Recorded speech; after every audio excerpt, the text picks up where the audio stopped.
Hey, May 40 here. Let me figure out what the heck is going on the technical level. Play some So Megyn she's with Kelly. ABC News. He goes on, and they get into what's happening in Aurora, Colorado, and all of these Venezuelans who have been brought there by our government in cooperation with the city of Denver, outside of which Aurora is, and some influx of thousands. I read an estimated 8,000 Venezuelan immigrants into this small town, and they've taken over some 3 apartment complexes, and there are serious criminal problems. I mean, serious criminal problems. We covered this before after Chris Rufo wrote a great piece in City Journal about this about a month ago, along with Christina Buttons. It's called Chaos in Aurora. It's dated September 10th, for those of you who want to Google it. And it talks about, they write in this piece about the amount of crime that's gone up as a result. They got their hands on a confidential legal report based on witness reports that these apartments saw a string of crimes, including trespassing, assault, extortion, drug use, illegal firearm possession, human trafficking, and the sexual abuse of minors. And then there's been a localized spike in crime around the apartment complexes. So this has been in the news because Trump has raised it. It's sort of another like Springfield, or you mentioned what's happening in Pennsylvania earlier, MBD, and now here we are in Aurora, Colorado. And Trump is raising it not just because it's consistent with his lifelong politics, but because it is polling well. People are concerned about illegal immigration at higher levels than we've seen in 20 years.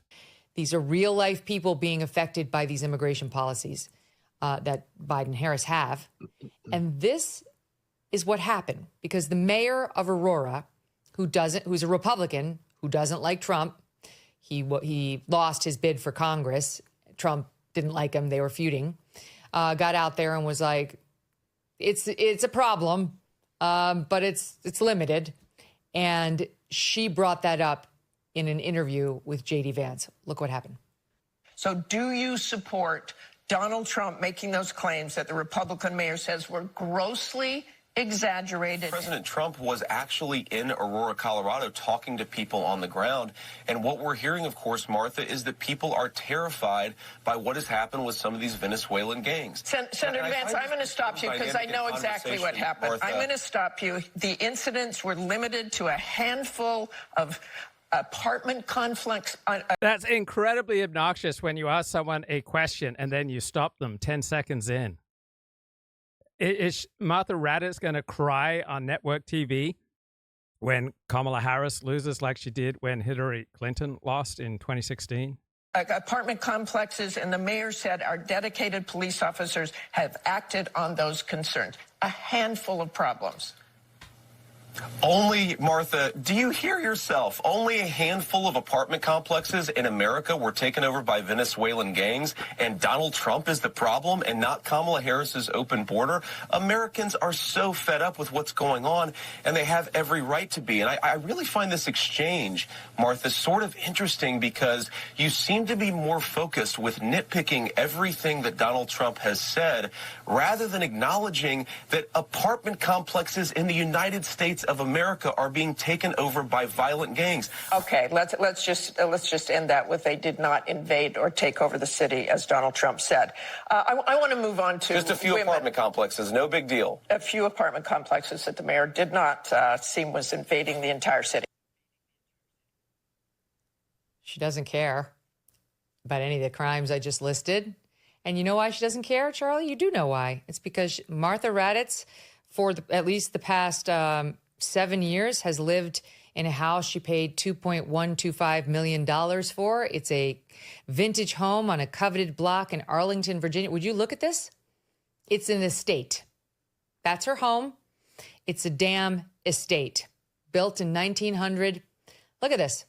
Martha Raddatz does not have to worry about the Venezuelan gangs coming in and committing sexual assaults of minors, because she's in the toniest part of one of the toniest towns in all of America with her many, many millions. I mean, look, there is obviously a reasonable debate to be had about many things in this country, but whether or not Okay, so I noticed a lot of live streams were glitching yesterday, so I hope today's stream doesn't glitch nearly as bad. All right, let's, wow, I see Mark Halperin here on Jesse Waters' show, so let's see what the heck that is about. I'm curious. And remember, it's America Now and Forever. Jesse is next. Welcome to Jesse Waters Prime Time. Tonight, for the first time in 32 years in this poll, it shows that Republicans are beating Democrats straight up. There is a leak in the balloon here in the Kamala Harris campaign. The Kamala bubble bursting. This is part of a long-standing trend of young black men moving away from the Democratic Party. Identity politics backfiring on Democrats. And it never fits quite right. Never fits quite right. The incidents were limited to a handful of apartment complexes. Do you hear yourself? Only a handful of apartment complexes in America were taken over by Venezuelan gangs, and Donald Trump is the problem? What the heck is happening to the media? I'm going to stop you. Plus, they want to cancel Columbus. They want to cancel you. We're in the cancel culture, so, you know, it is what it is.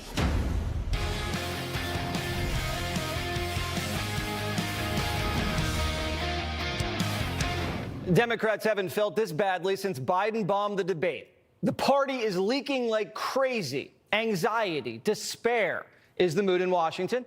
The Harris campaign is stuck in the mud. And behind the scenes, Democrats are worried she's stalled and her so-called lead has evaporated. Vice President Kamala Harris had a 5-point lead in our last poll taken a month ago, right after the debate. That lead has all but evaporated, Willie. Take a look at this new head-to-head matchup.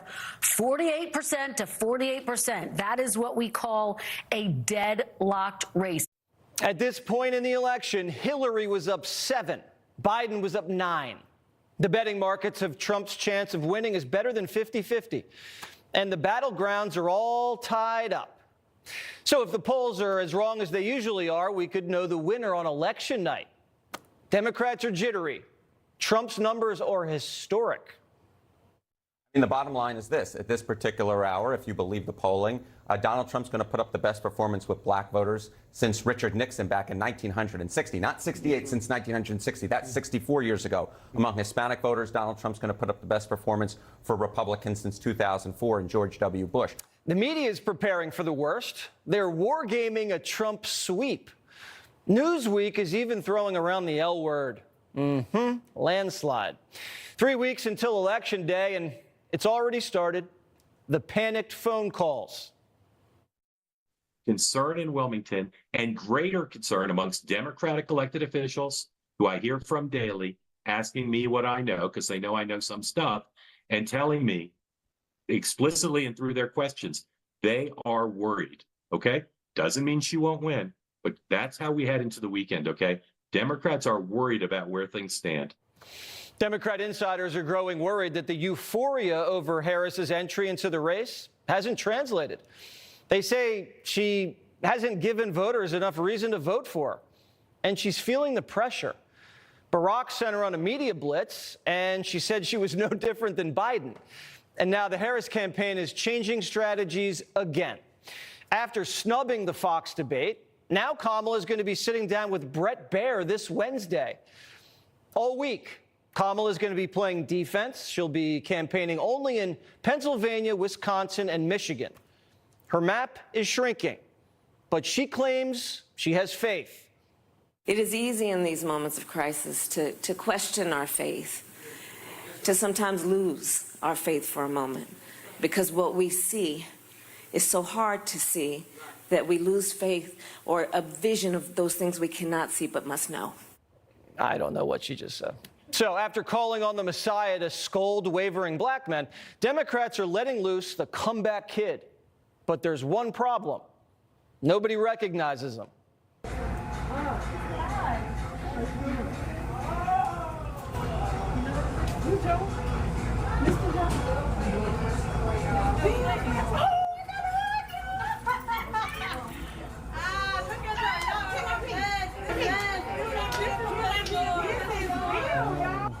All white guys look alike, I know. And after Bill Clinton got shortchanged at McDonald's, He sabotaged her campaign at a rally. We'll have more on that later. But Democrats think someone else is sabotaging her campaign. Joe Biden. Insiders believe that Biden still holds resentment over how he was forced out, and he wants to remind people who's the boss. Now, just on Friday, he told Harris to hush up. The fact of the matter is that we're in a situation where, well, we're going to have to, I know I'm going to go to the vice president in a second. She's my boss here. That's a trippy song. We're going to be, hang on a second, Madam Vice President. Sure. 10 sources, 10, tell Axios that the relationship between Kamala's campaign and the White House has been increasingly fraught and awkward. Senior Biden aides are still wounded by the coup. NBC says Biden personally was stung when Harris used the "I'm not Joe Biden" line at the debate. Now, Harris insiders say they need to grow up. They're too much in their feelings. But they hate that Biden keeps bigfooting them. One person in the middle of it says the White House is lacking someone in the room thinking first and foremost about how things would affect the campaign. You know, Biden might want to let Kamala know that Israel is going to bomb Iran at any minute. Just a heads up, Madam Vice President, don't want this to be a surprise. And Harris's handlers are pressuring her to throw Joe under the bus and do whatever she needs to do to win. But Kamala can't do it because she's been a machine politician her whole life, and she's only gotten ahead by kissing up to the party boss. Even though she's kind of the party boss herself now, she knows she didn't earn it, so she can't act like a boss. And she's scared of blasting Biden, even if it helps her win, because no one F's with a Biden. Any Democrat who's gone against Joe didn't last long. Look at Gold Bar Bob. Look at Eric Adams. Chris Rufo has a damning series of tweets about how much Kamala Harris plagiarized her book on smart thinking about crime. It was truly trashy. And yeah, Saturday Night Live did a pretty devastating hit on Joe and Kamala Harris. Family. And if she throws him under the bus, then Joe goes after her to no win. Name something that you keep in your glove compartment. Oh, VP Harris.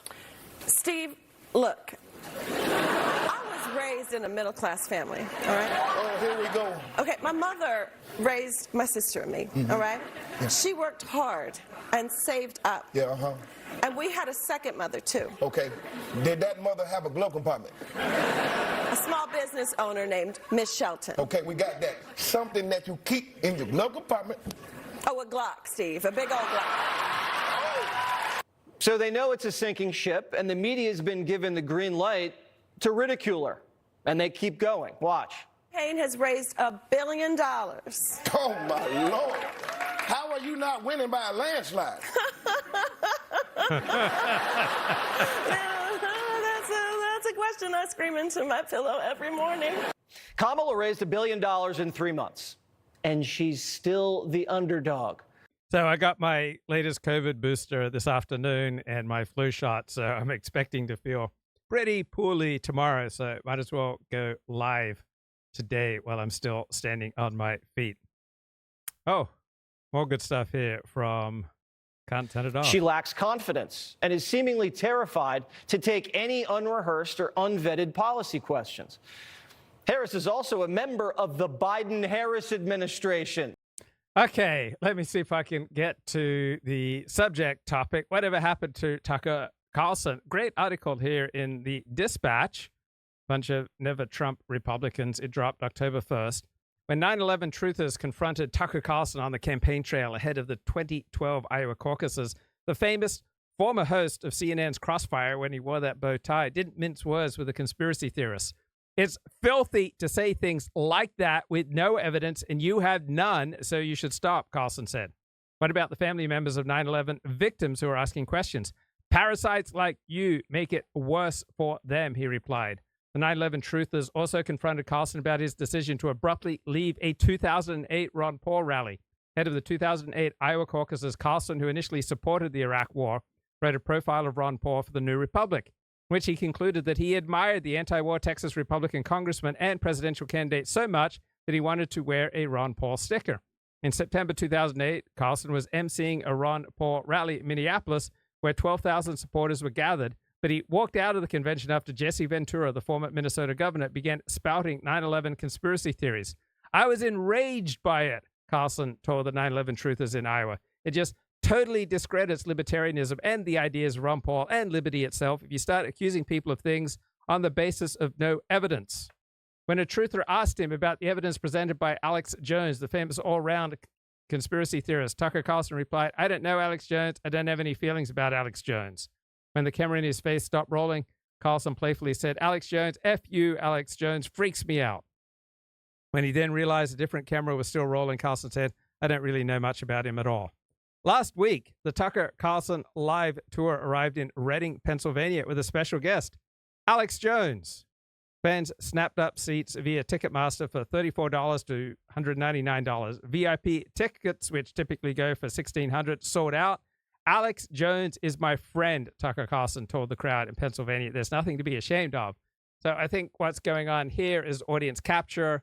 Tucker Carlson recognizes the low IQ level of much of his audience, and he plays to it. Alex Jones is now such a good friend. He was one of Tucker Carlson's first podcast guests after the launch of the Tucker Carlson Network, where annual subscriptions go for $72 back in December of 2023. I have not subscribed to the Tucker Carlson Network. I admire that Tucker had Steve Saylor on. He's had some good guests, but just so many trashy guests. Alex Jones is not a crazy person, Carlson said in the opening monologue of the December 2023 podcast with Jones, who a year before was ordered to pay $1 billion in defamation damage for claiming that the Sandy Hook Elementary School massacre was staged with crisis actors. So Tucker Carlson, the great debater and the interrogator of Crossfire and Fox News fame, asked Alex Jones no tough questions during the podcast. He glossed over Alex Jones's ridiculous conspiracy theories. It was more than $1 billion judgment for saying something other people didn't like, Carlson said of the Sandy Hook defamation judgment. They effectively blamed you for a school shooting that you were not present at. At his defamation trial, Jones admitted the massacre was 100% real. So what about the 9/11 conspiracies that Tucker Carlson found so vile back in 2012?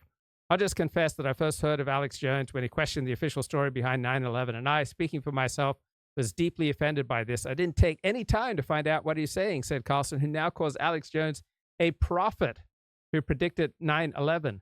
Alex Jones called 9/11. They tried to put him in jail for it, Tucker Carlson told the crowd gathered in Pennsylvania on September 23.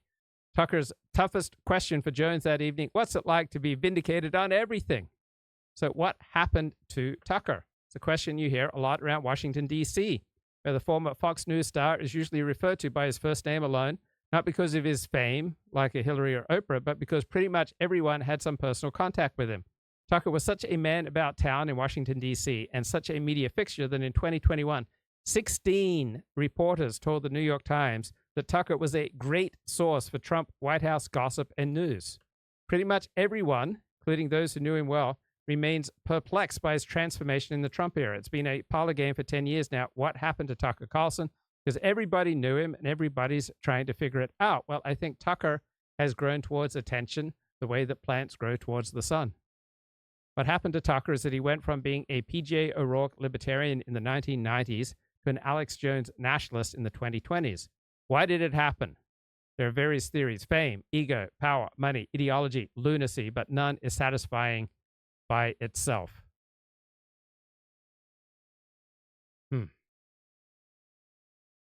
So Mark Halperin just did a show. Let's go right to Celinda Lake, because we're so happy to have her and she can't stay forever. Celinda, welcome.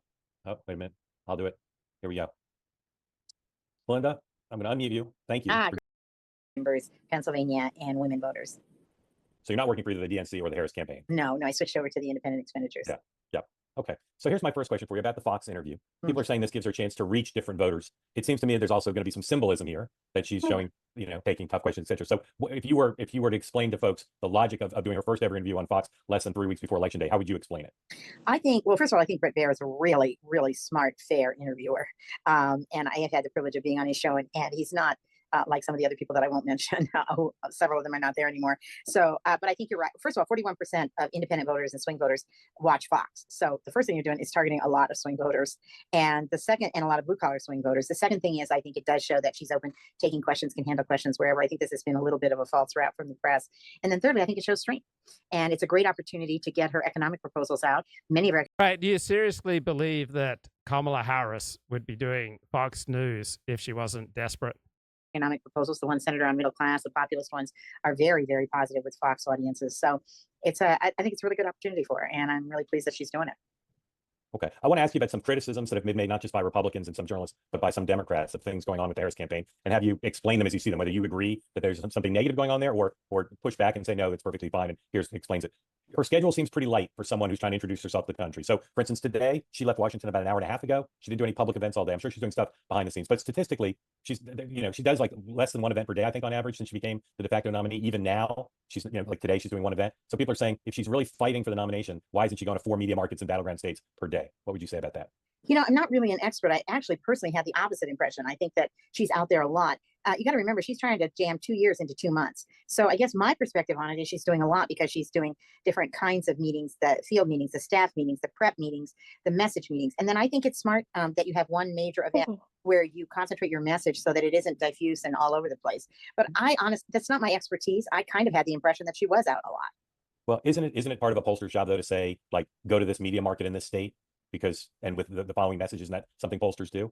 Well, what pollsters would do is not necessarily say you physically go. They would say, we need more jobs-oriented messaging in Pittsburgh. Or we're having GOTV problems in African-American neighborhoods in Milwaukee. We need this. Whether that's delivered by the candidate in paid media, surrogates, and she's way more aggressive about using surrogates than the Biden campaign was.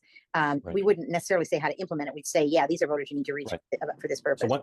So once upon a time when I was a little boy, pre-digital, the candidate had to go. Is the digital age mean the candidate doesn't need to go? And so if she never did 3 rallies in a day between now and election day, you would think nothing of it?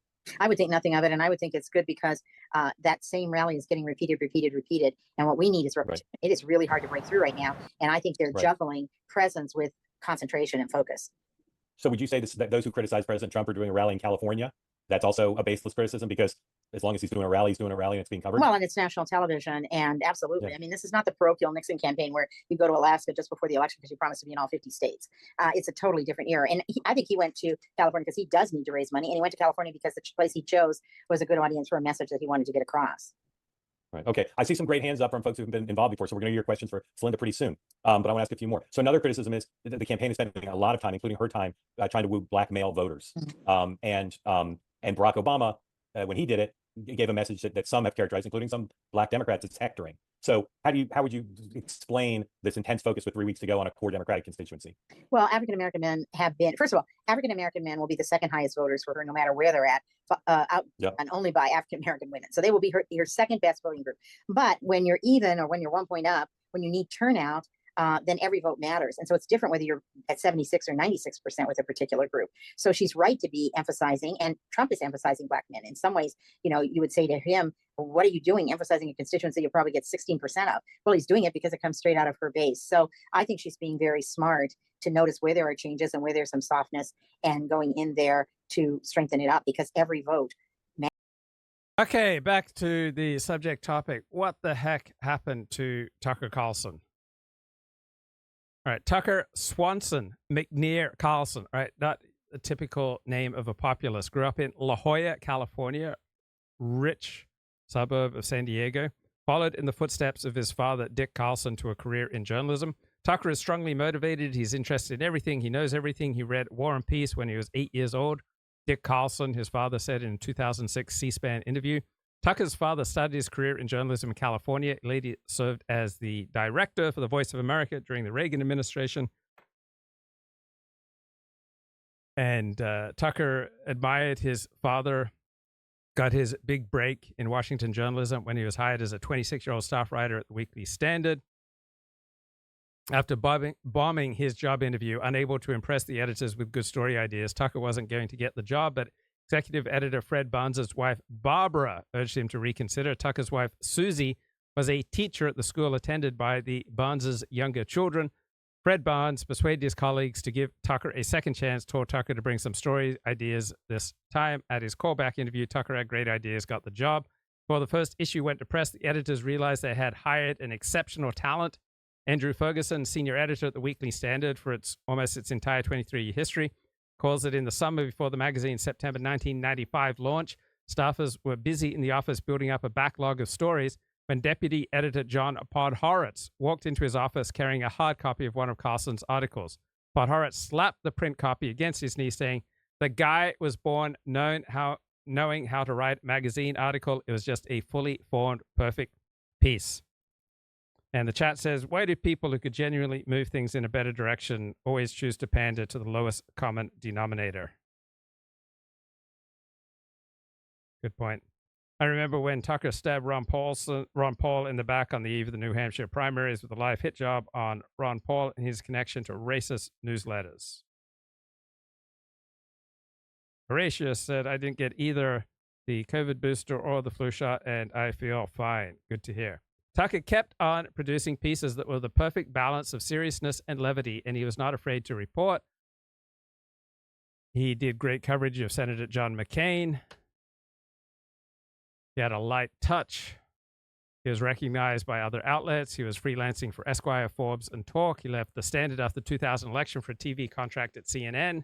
He needed the money for his growing family. His TV stardom initially peaked as co-host of Crossfire, but the program was canceled in January 2005 after The Daily Show's Jon Stewart berated its hosts on air for hurting America with shallow and partisan debates. Tucker then hosted a show at MSNBC simply titled Tucker from 2005 until its cancellation in 2008. In 2009, Tucker was booed at the Conservative Political Action Conference after saying that conservatives needed their own outlets that mirrored the New York Times, dedicated to news gathering and to accuracy. And in 2010, he founded the Daily Caller with the intent to be just that kind of news organization. The rise of Donald Trump provided an opening for Tucker Carlson's return to TV stardom at Fox News. I remember this thoughtful, important essay that Tucker wrote for Politico in early 2016. Donald Trump is shocking, vulgar, and right.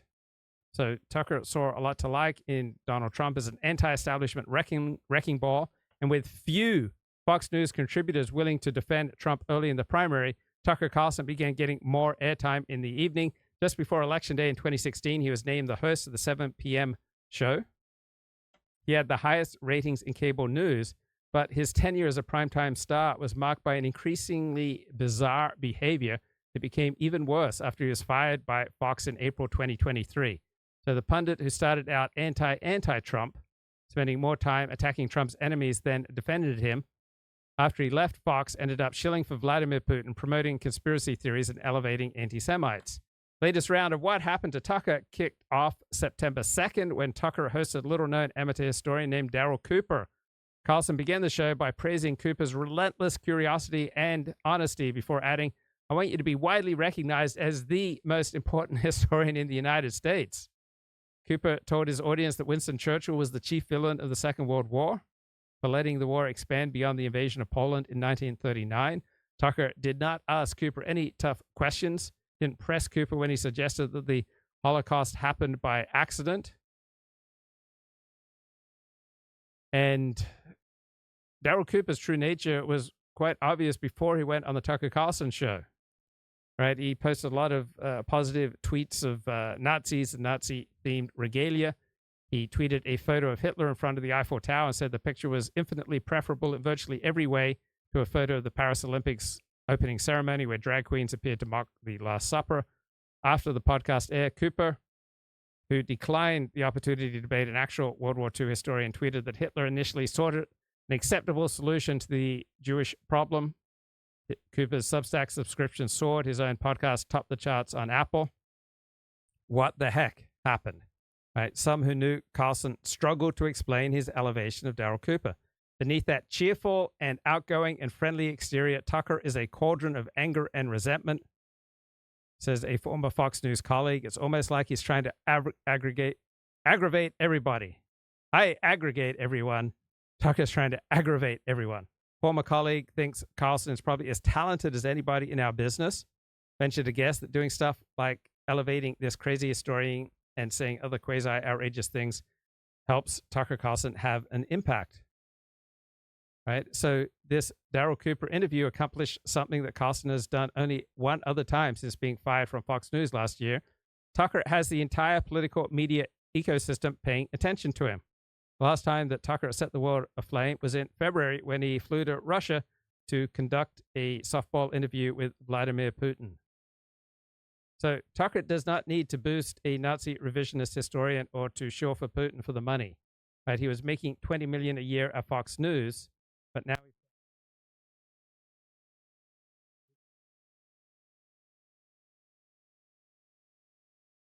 maybe he's just out for the money and the attention. So he wrote in the introduction to his 2021 book, The Long Slide, every best-selling political author is reviled by large numbers of people. One side hates you, the other side buys your books. There isn't a marketing director in the country who doesn't know that. So perhaps what's good marketing advice for booksellers is also good marketing advice for podcasters. Okay, I have a question. I'm intrigued by this website. It's called Psych Hacks, and I think this guy's consistently highly right. encourage you to check out my series on the balance. Okay. In brief, it is not possible for two people to like each other exactly the same amount. Therefore, in any relationship, one person must always like the other person more, and one person must always like the other person less.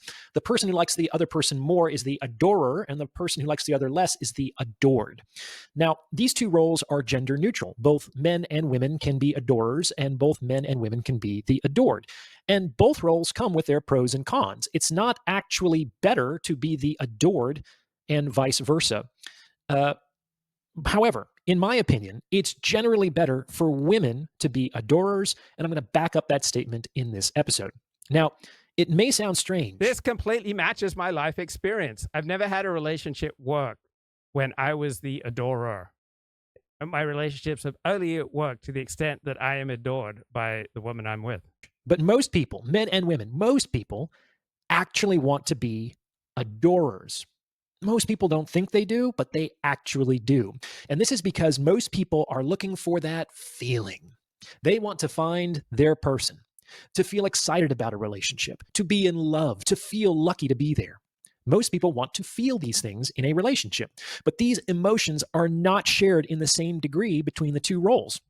These emotions are mostly felt by the adorer. Why? Because the adorer, and only the adorer, gets to be with the one they love.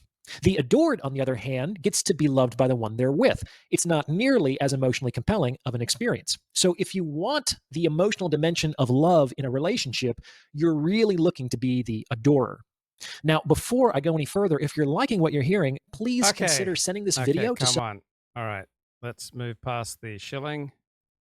Almost as much as women do. But here's the thing. In my experience, it's more important for a woman to have an emotional experience in a relationship than it is for a man. That's kind of like why the woman is there. Perhaps you've heard it said that you can make a woman feel anything except bored. And there's some truth to that statement. A woman who hates you might not leave, but a woman who feels indifferently is probably looking for the door. So if it's more important for a woman to have an emotional experience in a relationship, then it's probably better that she be the adorer. Because if she's the adored, if she's up there on that pedestal, well, that might feel good for a while, but it will actually get boring pretty quickly. Being on a pedestal ain't all it's cracked up to be. And a bored woman makes for an unsustainable relationship.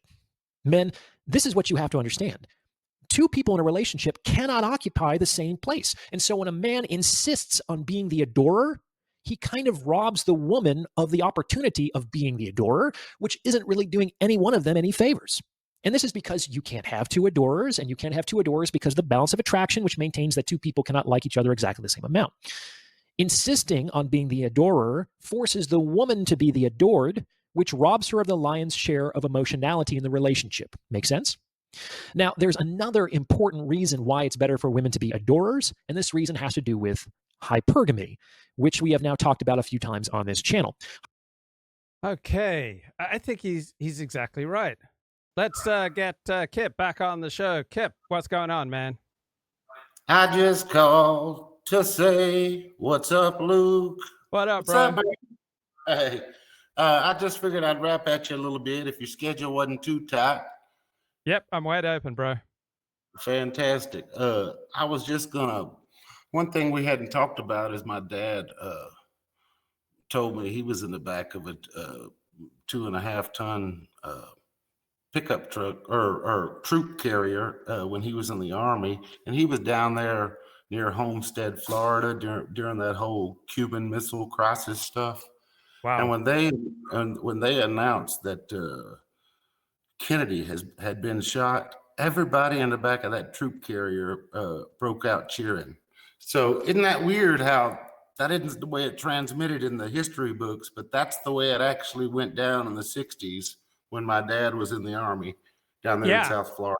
And Tom Wolfe relayed a similar story. He went out onto the streets of Manhattan to get reactions to the shooting of JFK, and he noticed that every ethnic group was blaming their bitterest rivals for the assassination. So some were blaming Jews, and some were blaming blacks, and others were blaming the Italian mafia.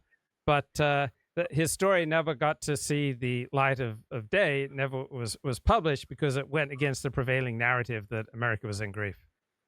Right.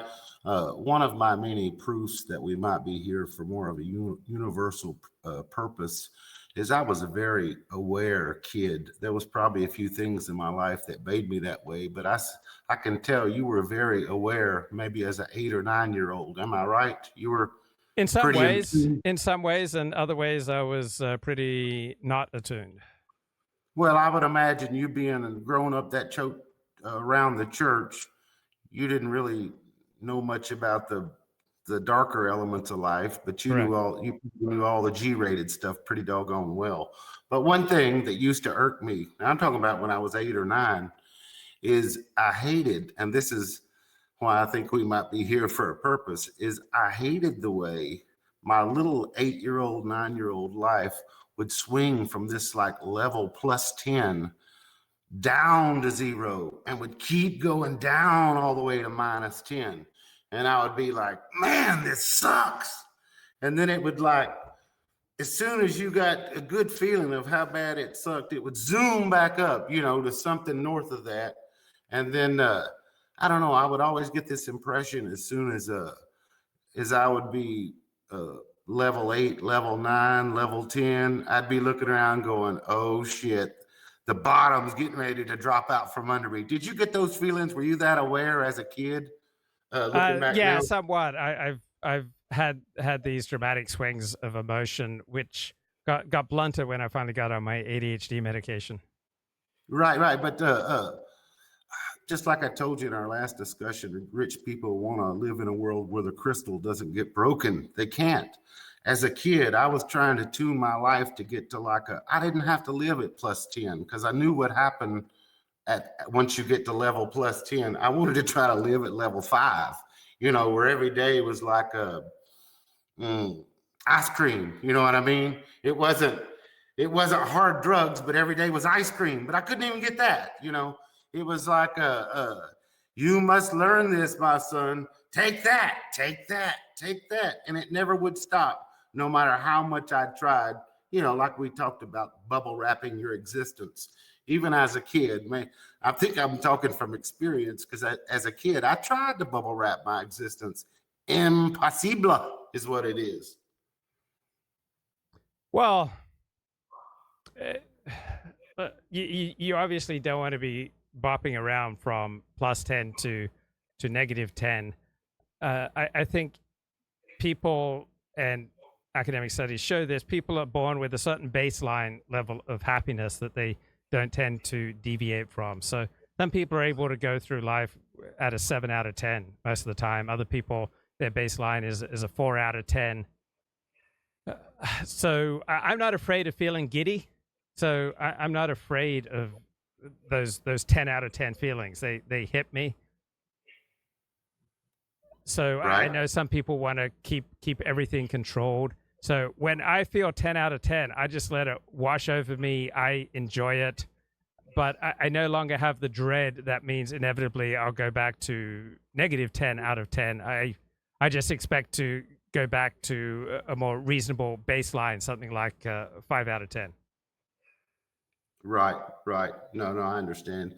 I was going to give you a chance to think of a couple of your favorite interviewers, but I was going to tell you the names are going to be quirky, but I was going to give you maybe the 3 interviewers I liked the best, because, we all like certain qualities.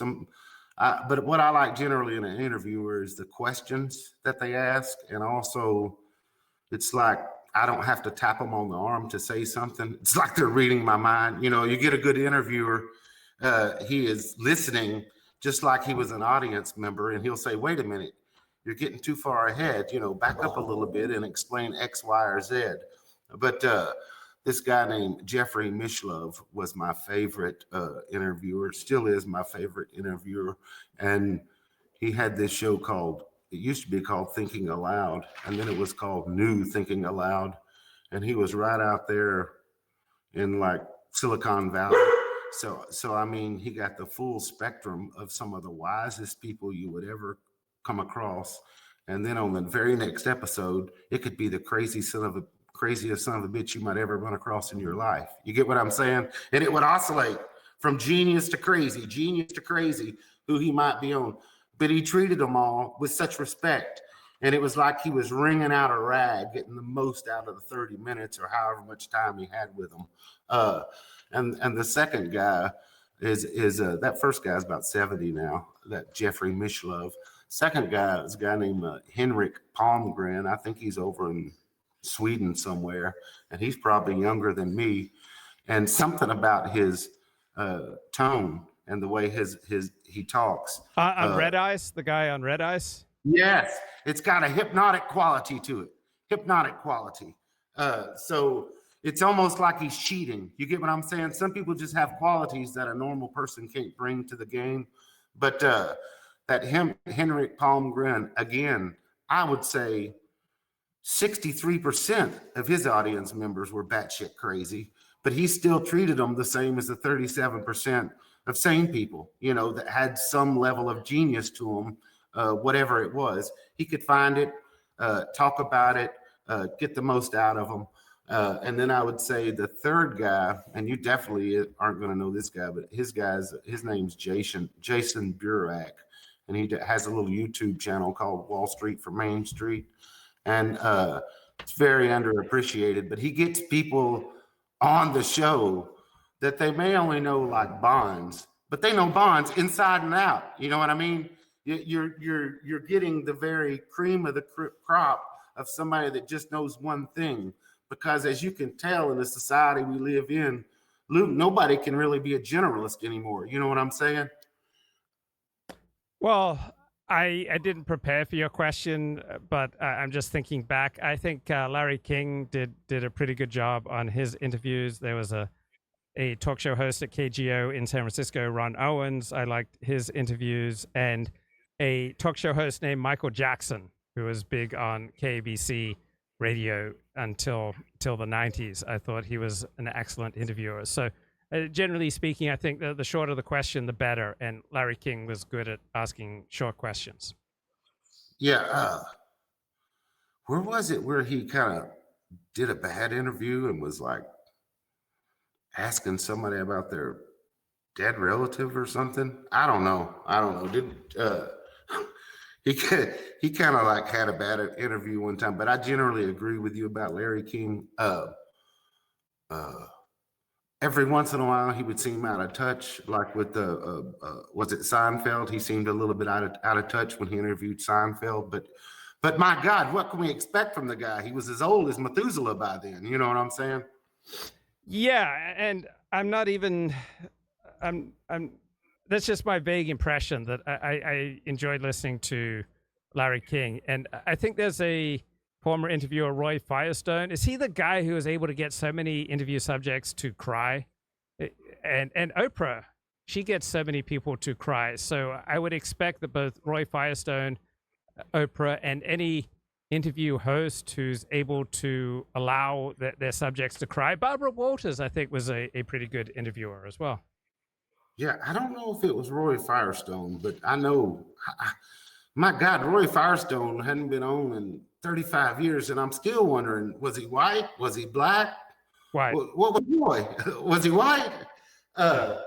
He just happened to have sort of a fro where you could tell somebody in the family was black not too far back, because I don't know, but yeah, you're right. I thought Roy Firestone did a good interview as well.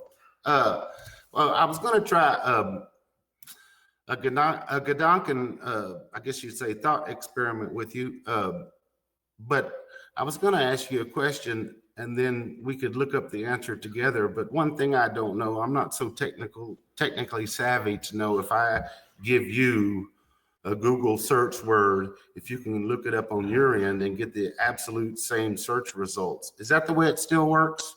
Or is it so doggone personalized that you won't? I don't know. Work? I don't know.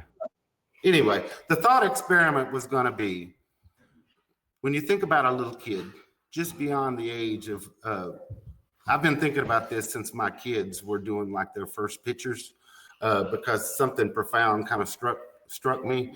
But when a kid is not finger painting anymore, they're doing that first family portrait, you know, and they show mom and dad or whatever.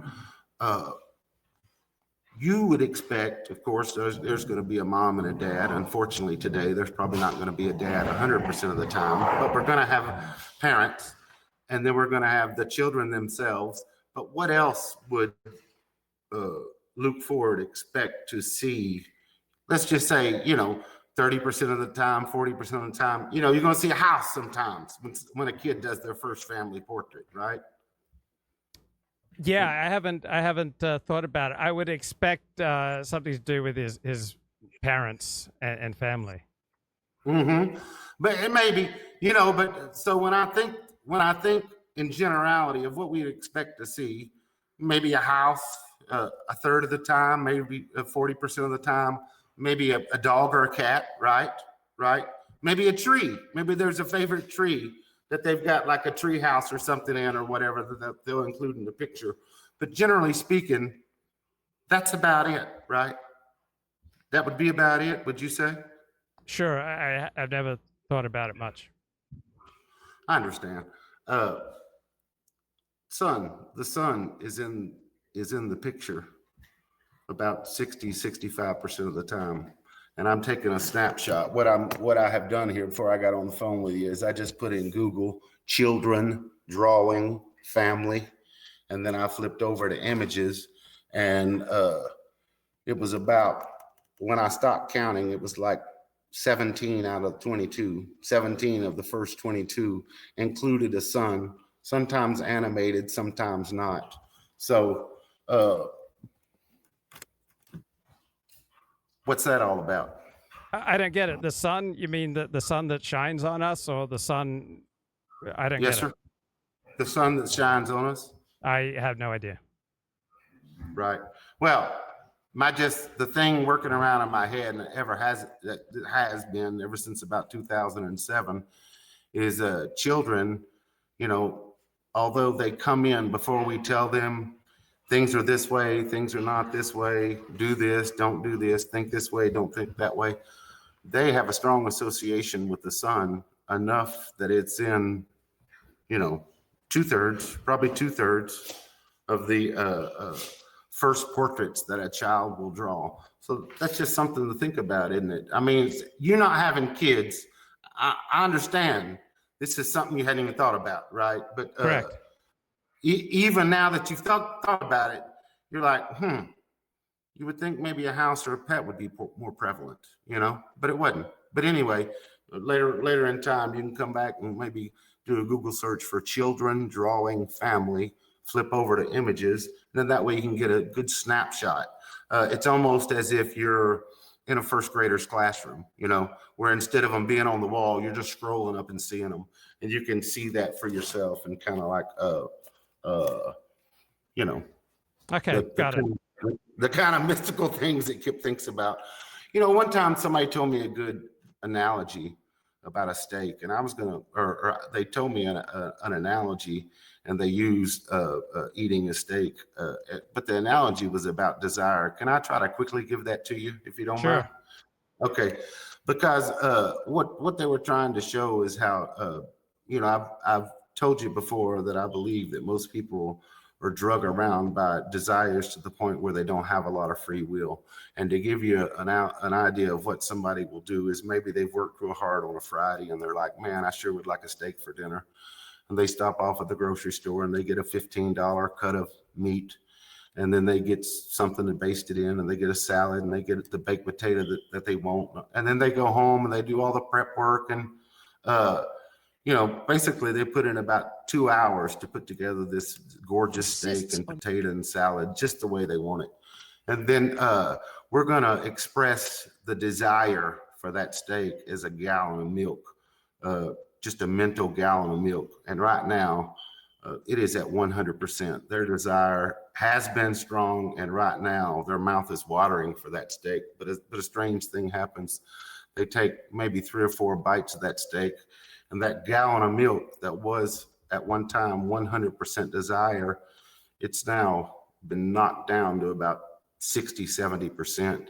And they take 5 or 6 more bites of that steak, and now after about 10 bites, the desire is down to about 25%. Munching on that baked potato and that salad, and they're starting to get full. And then I'm telling you, within 5 minutes of them starting on that steak, that gallon of milk, that desire is down to 0. And they're looking at a dead cow. They're looking at it, they're going, man, this thing looks like a dead cow. I'm done with it. They hand the leftovers to the dog and they move on with life. But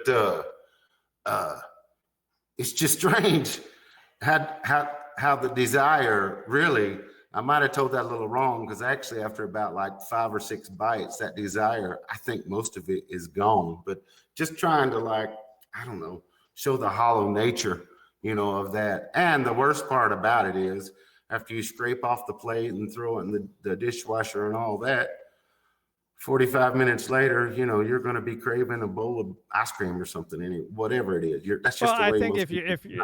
I think you're in part describing someone who's high and got the munchies, but also I steak means nothing to me. But if you were to change that analogy to pornography, so there are plenty of times in my life where pornography was the most enticing, exciting thing that I could look at, and then I'd nut. And I had absolutely no desire to look at any pornography for a few hours at least. So right. If you were a rich man, you would have spanked your hands together and said, "Get this away from me! I want this filth away now." The same way someone would do with the steak. So I'd want to wash my hands first before I spank them. Right, but it's so the desire was so big. And then kaput, it's gone. And then the way the mind works, it's a blonde 2 hours later, maybe in your situation or whatever. But it's just led around by the nose. There's a guy, because I used to not share this idea. I thought that the idea that people didn't have free will was crazy. And I heard a crazy-haired guy named Robert Sapolsky give a pretty good argument that got me thinking, because I had not put 2 and 2 together, that people are led around by the nose by their unconscious desires, and they can't get the best of them. And because I have licked that, you're always asking me, what's so great about your way of living?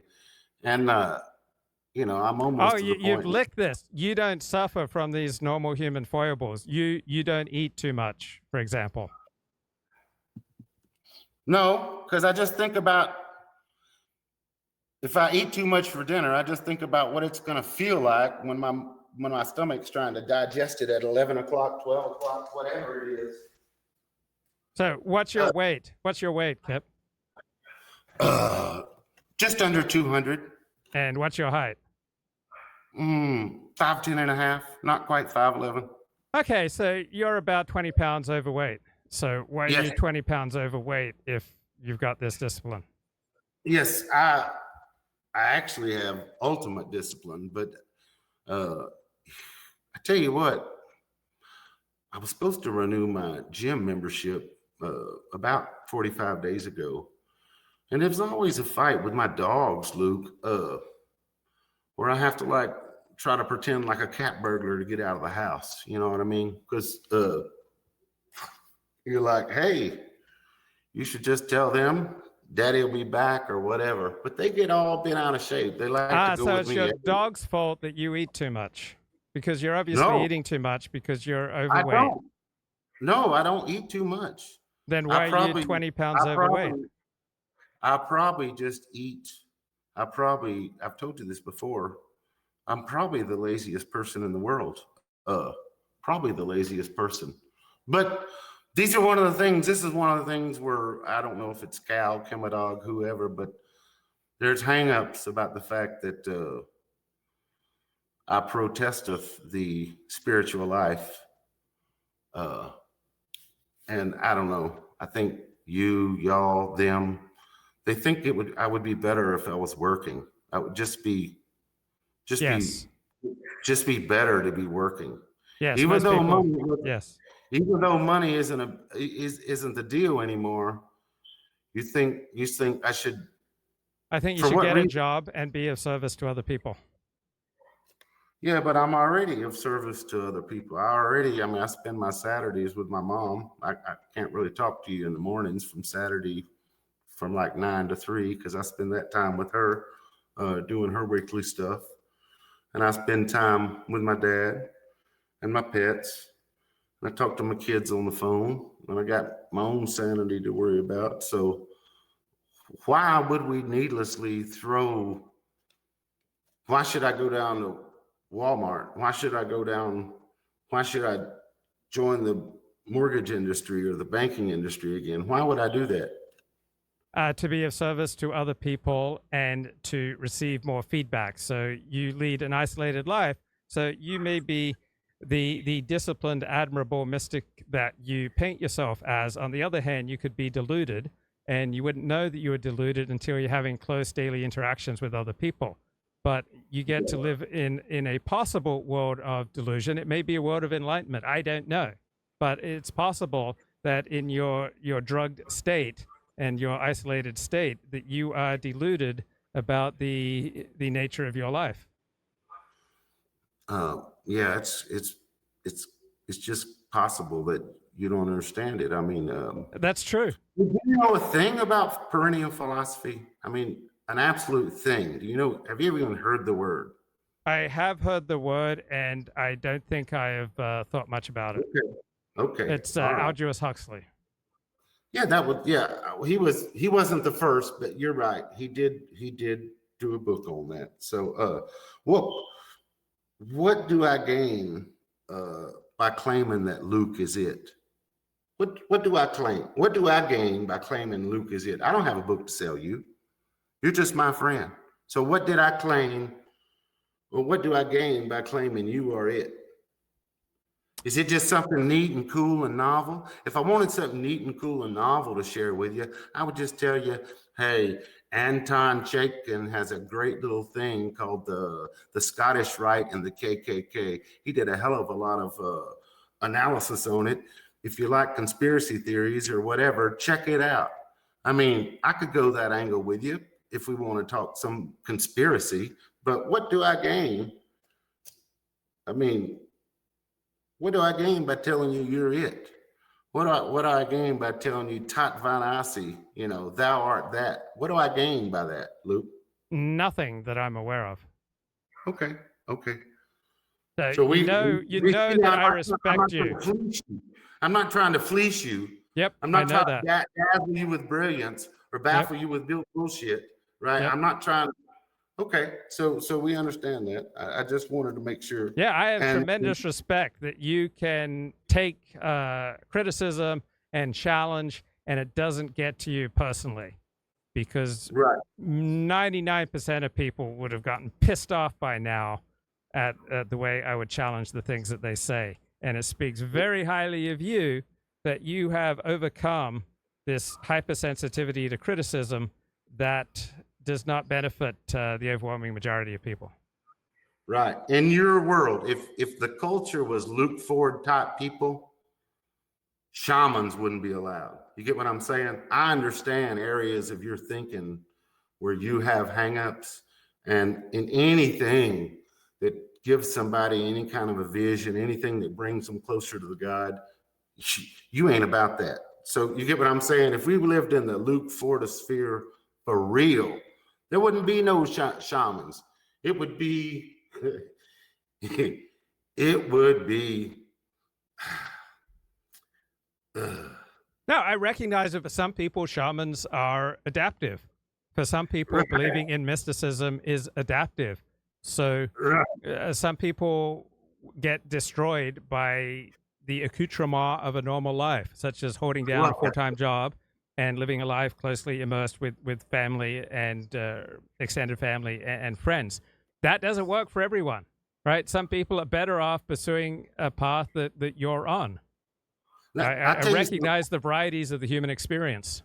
If to try to flip this back on you, you live close to Beverly Hills, right? I don't know where Cal lives. I don't know where Brandon lives. I don't know where Kimadov lives. But if remember I talked to you about I used a metaphor of a money tree. And let's say that money tree had a rolling 90-day average of around $70,000 a month. Would they have the discipline to cut that thing down the moment they said, I don't need no more. I don't need no more. And along the way, with Kimadov, Cal, Brandon, Luke, would they have the discipline to be holding in their hands $70,000 a month, $140 in 2 months, $350 in 5 months, $700 in 10 months, $1,050,000 in 15 months, and be spending $1,000 a month, $1,000 a month, $1,000 a month, because they've already told themselves, we're cutting this tree down. We're not about this. This is a have to do. We ain't about this, though. Would they have that kind of discipline? I don't know, but I doubt it. I believe that you have some extraordinary abilities that 99% of people do not have, along with some extraordinary weaknesses that most people don't have. We're all a combination of strengths and weaknesses. Give me the weaknesses, because my biggest, I love the one that I don't see, because the laziness is the one I do see. Lack of mechanical ability is the one I do see. The lack of verbal skills to go along with the mathematical skills that I have. That's what I do see. But tell me what you see. Tell me the one that's right out in front of my you had an anecdote about how you hit a deer on a motorcycle a couple of weeks ago, remember? Yeah. Yes. So my greatest concern about you is that your hold on life is weaker than I would wish. That accident, from the way you described it, could have been the end of Kip. Yes. You've never heard of people like getting a new lease on life because technically they could have bought the farm there? Absolutely. But I think that episode was a symptom of an overall life strategy that you have that renders you way too vulnerable. I could be wrong, but that's my fear. You're probably wrong, because there's not a lot of things I don't like to go skydiving. There's not a lot of things like that I like to do. In fact, maybe even drug wise, maybe I was experimental at one time, LSD, DMT. I've tried a lot of stuff, but as far as me and my shamanic ways, I only like the one thing, so I share your worries about people with weed being a gateway drug or whatever. In fact, I worry about you, because one day somebody's going to pull out some coke or something that speeds you up at a party. And if they catch you and your guard's down and you go all about it, you won't come back, because from that side of things, you and I are the exact opposite. You like to go up and I like to come down. So that's just weird the way we're exactly opposite in that kind of regard. Let me check my note here and see if there was anything that else I wanted to mention to you. Oh, I wanted to ask you something about ultimate reality, whatever. But just a second first, I had a follow-up question for you. If you had a stroke when you got off from this conversation, how long would it be till somebody found your body? My mom would probably have the neighbor here by sundown tomorrow. She's relentless. So I mean, to answer your question, and I don't know. I worry about such things too, but I worry about it because my dad tries to plant the seed and say that in some ways, smoking cigarettes is a lifestyle that leads towards a widowmaker heart attack for someone like me who just tries to like use exercise and things like that and doesn't worry about monthly checkups and stuff such like that. You get what I'm saying? Wait. When you say you use exercise, you don't really exercise very much from the sound of it. What do you mean using exercise? What exercise do you do and how much do you do? I walk an hour a day. Okay. So, I mean, but like I should be running an hour a day. You get what I'm saying? Yes. That's what I should be doing, but I end up walking the first 5 minutes. And once I call it my engine. Once I get my engine going, I just walk on out. But that's a good little cheat, by the way. That's a good cheat because you get a lot more. You're cheating your body into thinking it's needing the efficiency of a running machine, and then all of a sudden you down gear into walking, and I don't think your body really catches on for another 7 minutes or whatever. So it's actually a good life hack where you can like intersperse a couple of even 3 to 5 minute runs into your walk, and it's a little bit of a life hack. But anyway, swimming, that's my thing. I like swimming. I like to swim for about 45 minutes. I lose myself in the swim, daydream or whatever.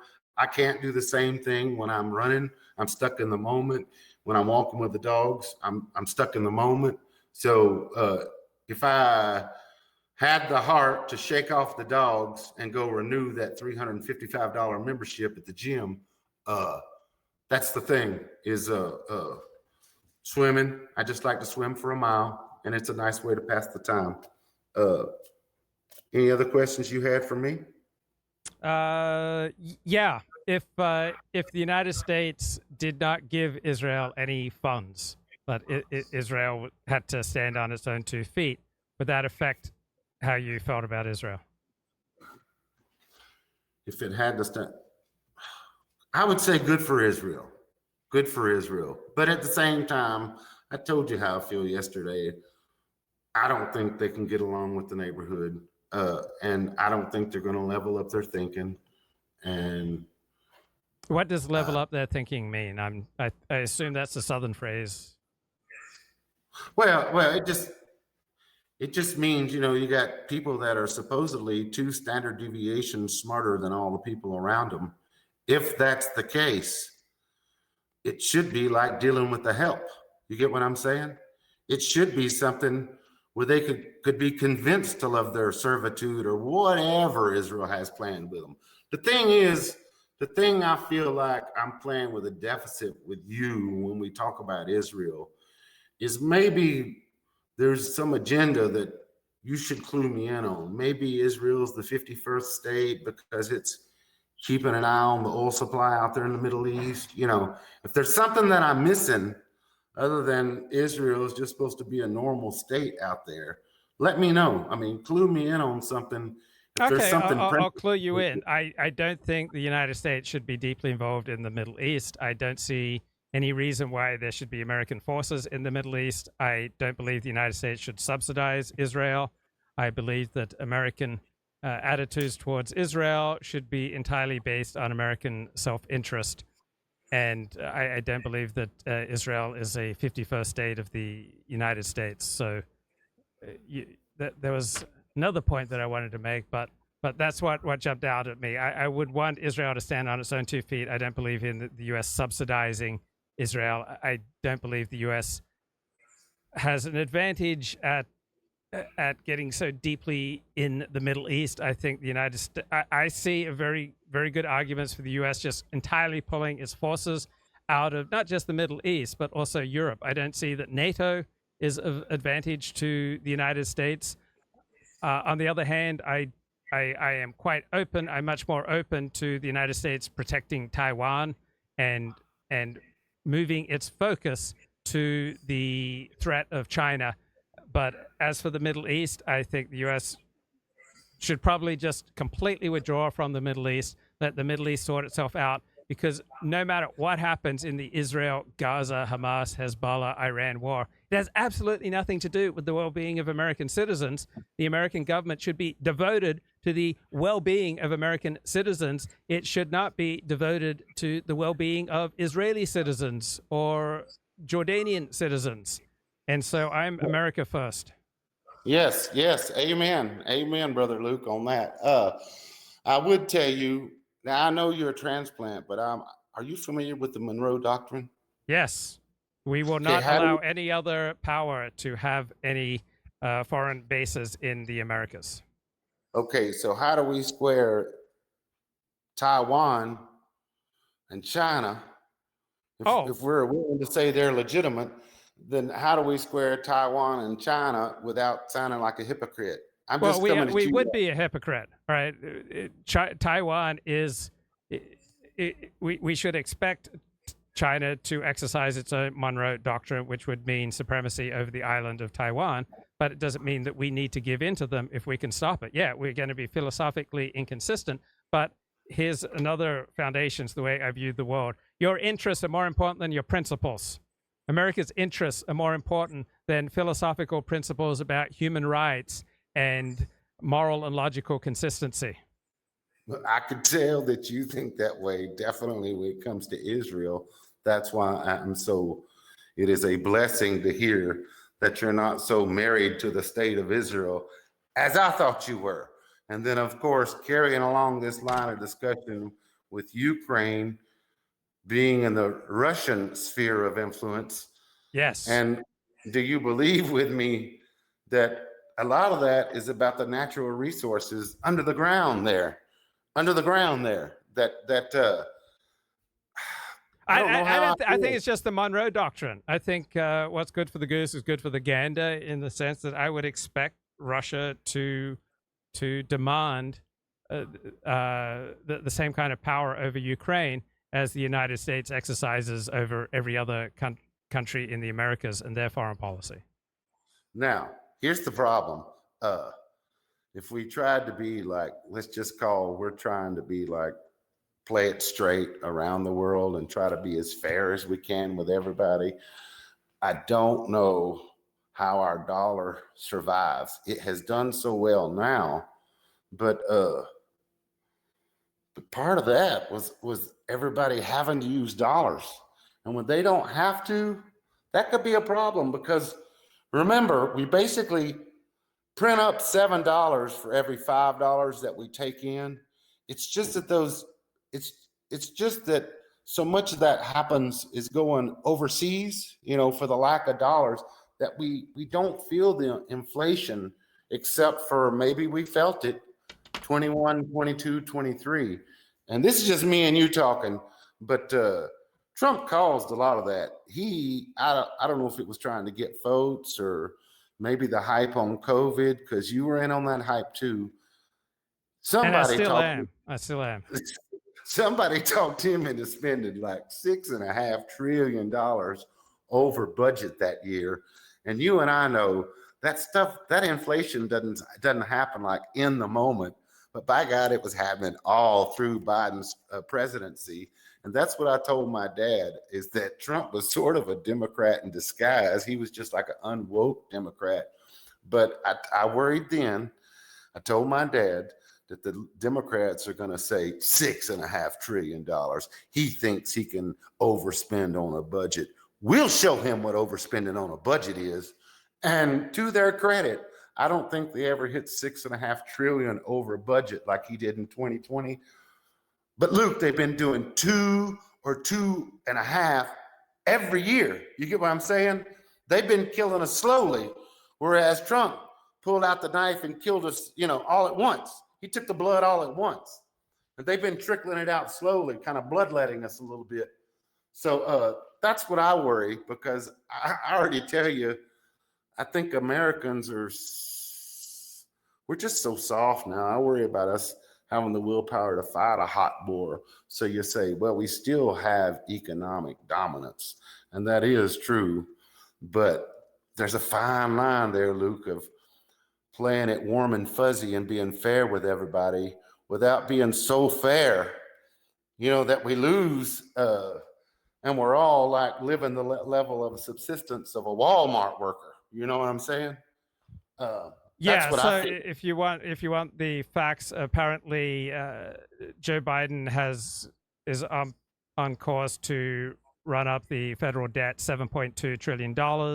The debt rose $6.5 trillion during Trump's entire term.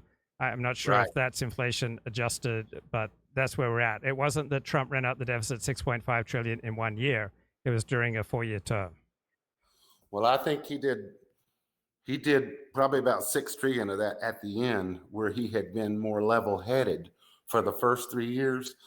You remember, if you can remember back to 2020, he was given the HBA, the historical black colleges money. He was signing up. You remember, it was in the air in 2020. Yeah, and he actually didn't do it enough. If he just compromised with the Democrats and signed one more stimulus in the summer of 2020, he would have gotten reelected. But he in a fit of pique, he refused to sign on for more stimulus, particularly for the battleground Rust Belt states, and that cost him the election. So right now, the way that American politics works, that there are no votes in reducing the deficit. Just like telling the truth won't get you laid. Right? Go to a bar, start dating a woman. Telling the truth is not going to get you laid. And if you're running for president of the United States, using a platform of reducing the federal deficit is not going to get you elected. Right. Now, yeah, from here on out, if you say, I'm going to cut programs, it'll be used against you. You get what I'm saying? If you say, I'm going to raise taxes, it'll be used against you. We have reached the point in American society where all they're going to do is keep printing dollars and creating it through inflation. And that's why the Fed has what they call the dual mandate of 2% inflation and full employment. And you say, what's that all about, Kip? Why do they care about those two things? Because they feel like if they don't have full employment and over 2% inflation, that's where people start, going into the streets, and society starts getting a little bit restless. So you've hit the nail on the head. That's the only way from here on out.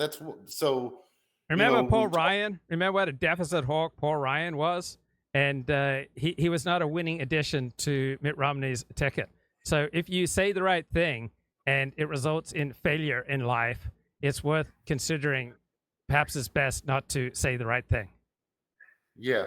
That's why I worry, because I don't think there is no magic solution. At least none of the thinking that I hear from anybody now. It's going to have to be some sort of new thinking, because my crystal ball says, remember I told you about Palm Beach County, that it was now $150,000 was the pay for housekeepers with references. Okay, I think that trend of like everything is just gonna you're gonna get paid double, but everything you're buying costs triple. You get what I'm saying?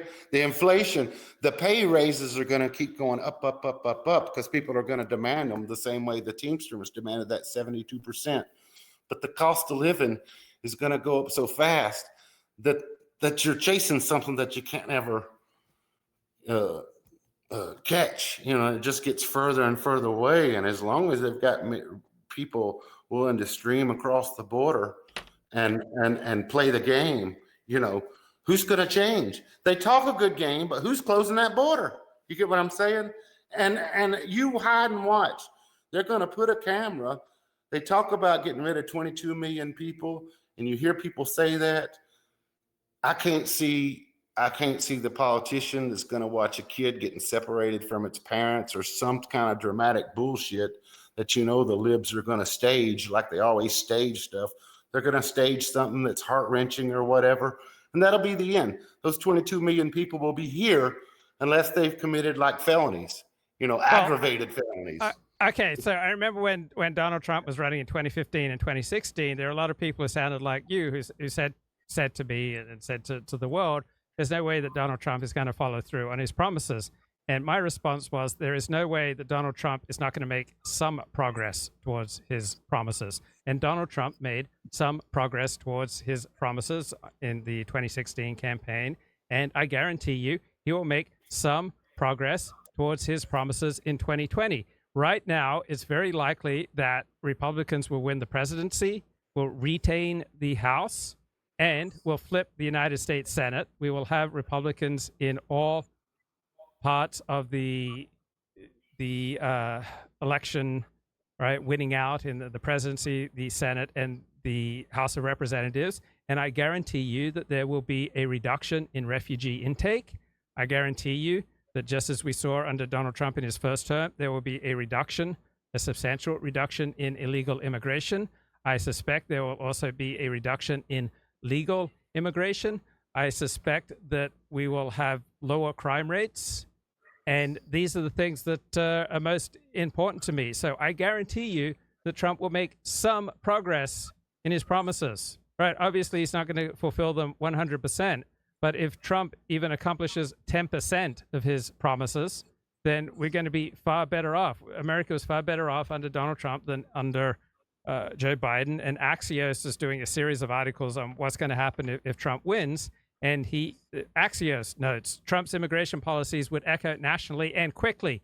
The wall along the southern border would be expanded. Efforts to curb both legal and illegal immigration would accelerate. New barriers would be placed on asylum seekers. Deportation would intensify. There would be a cut to refugee admissions. Donald Trump has promised to round up millions of people here illegally. His private advisors say privately that there will be a much more tempered version of this draconian threat. But for every one person that you deport, it discourages another 20 people from coming over that border. We may very well get mandatory e-verify for businesses. We may well get stronger penalties for sanctuary cities. We'll likely get legislation that restricts immigration. We're going to likely reduce the flow of immigrants into this country. And I guarantee you that Trump will make some progress on his promises, particularly with regard to immigration. And 90% of what he needs to do, he can do under executive action. He doesn't need Congress to go along. He can start building that wall just by virtue of executive action. So will he fulfill his promises 100%? Obviously not. Will he fulfill them 10%, 15%, 20%, 30% in some areas? Yes, I think he will. I would take that. I would be happy with it. I will caution you for being not to be too optimistic, because Trump's got that charisma that Kamala Harris, and really I don't see anybody that has it to the level of Trump on the Democrat side. But I don't see anybody that has it on the Trump side either. How am I being optimistic? I said he will do something. It might be even just 5% of what he says.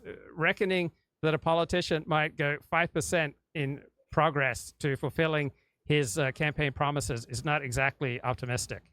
I'd say that's pretty brutally realistic. No. I don't think you're being optimistic. I'm cautioning you to be too optimistic of what lays past Trump, because from the moment he gets hired, he's only got 4 years, and then we're facing this same crisis. Let's just call it what it is, a crisis 4 years from now. And so who do we have waiting in the wings? Do you think J.D. Vance could be that guy? Yes. Or do you think, yes. Or do you think someone else has to be groomed to get that? We need that charisma, something to get people to go to the polls. Yeah, I think J.D. Vance could be that guy. I think he's a big, bright star for Republicans. No, everything you said about Trump is encouraging. I would like to see the 22 million illegals get gone. I'm not supposed to care about this, but it irks me when I look that, I guess it was the 1990 census and the 2000 census and the 2010 census and the 2020 census. The population of white people in America just sits there at like 194 million, 194 million, 194 million. It never moves. You get what I'm saying? The population of America goes up, but the population of white people does not. And it really, we live in a society where we import the Benetton colors of the world, and, you know, women pull the plug on all the little white babies that we should have, you know, bringing us up beyond 194 million. It hurts me. You get what I'm saying, Luke? Yep. It hurts me.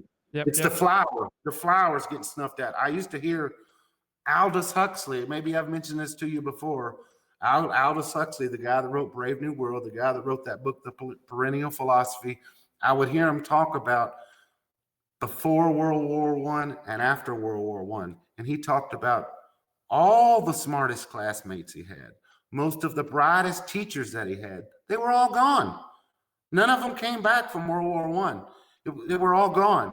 And you know, when I see that 194 million, it's not as bad.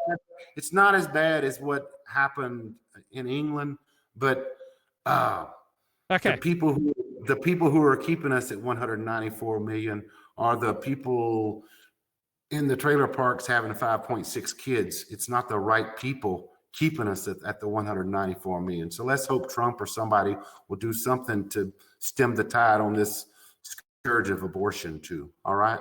Okay, bro. Good to talk to you. Take care, man. You too. See you, bro. Okay. Bye. Take care, man. Bye-bye.